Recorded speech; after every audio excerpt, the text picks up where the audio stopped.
The security update for Yoruba land today don't get weight. Today, Thursday, February 12, 2026, we are looking at two massive developments. First, in Igbaja, Kwara State, local security warriors have nabbed a suspected bandit Kingpin who was using a shocking disguise. He was posing as a beggar to scout communities. Meanwhile, in Ibadan, the Olubadan of Ibadan land has officially blown hot, issuing a final warning against open grazing and farm destruction. If you want to know how a beggar turned out to be a security threat and why the Ibadan monarch is taking a stand, stay tuned. The rural paths of Kwara and the sprawling farmlands of Ibadan are the focus of our report today. In a world where bandits are getting more desperate, they are changing their tactics, moving from open attacks to stealthy disguises. But as they adapt, so do our local hunters and traditional rulers. From the silent arrest of a street beggar in Igbaja to the royal decree coming out of the Olubadan's palace, the message is clear. Yoruba land is on high alert. Welcome to the Southwest Security Vigil Briefing. The story begins in the Ifelodun local government area of Kwara State. Residents of Igbaja had been noticing a man moving through the community. To anyone passing by, he looked like a vulnerable street beggar, sometimes even acting like he had mental health challenges. But the local Joint Security Watch Group wasn't fooled. They noticed his movements were too calculated, his begging too much like scouting. When they finally moved in and arrested him, the discovery was shocking. Reports suggest that criminal elements are now using these disguised tactics to enter communities without drawing attention. This suspect is currently in custody, and authorities are working to see if he is connected to the larger bandit networks operating in the Middle Belt. While this was happening in Kwara, a different kind of authority was speaking in Oyo State. The Olubadan of Ibadan land, Oba Rashidi Adeolu Ladoja, has publicly condemned open cattle grazing. He has warned that illegal herding practices that harm farmers and their families will not be tolerated.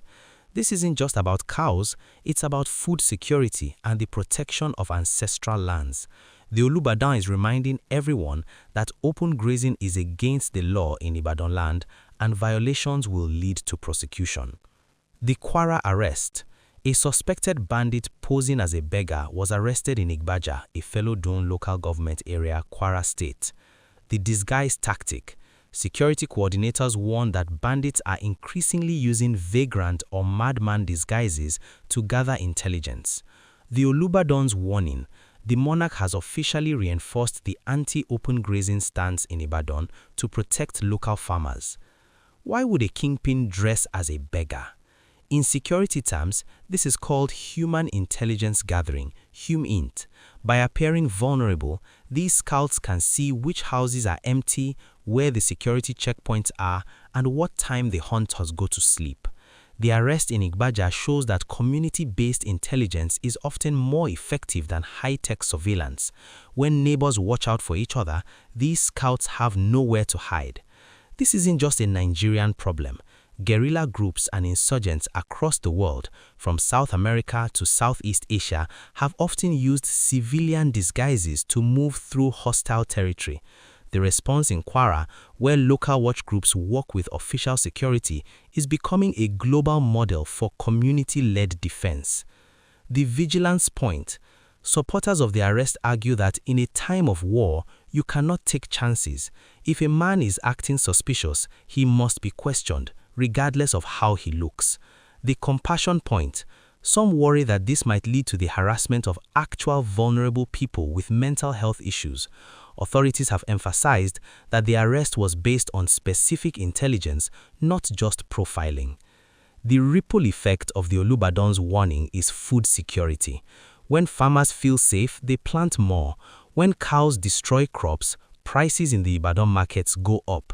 By enforcing these grazing boundaries, the monarch is protecting the food basket of the Southwest.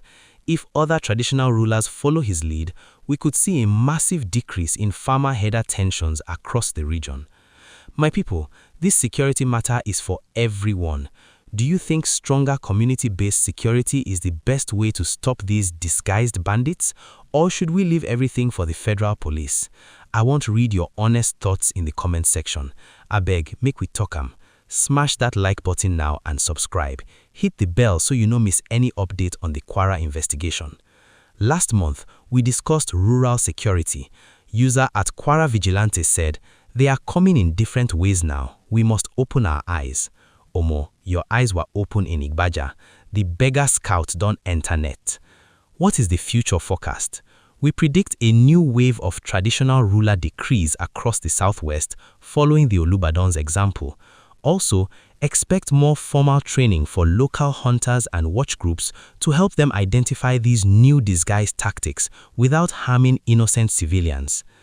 The key points recap, the summary. Before we wrap up, let's look at the big five. The Beggar arrest, a suspected bandit scout nabbed in Igbaja. Stealth tactics, bandits are using madman and vagrant disguises to scout villages. Royal decree, Olubadon warns against open grazing in Ibadan land. Farmer protection, the monarch stance is focused on law, order and food security.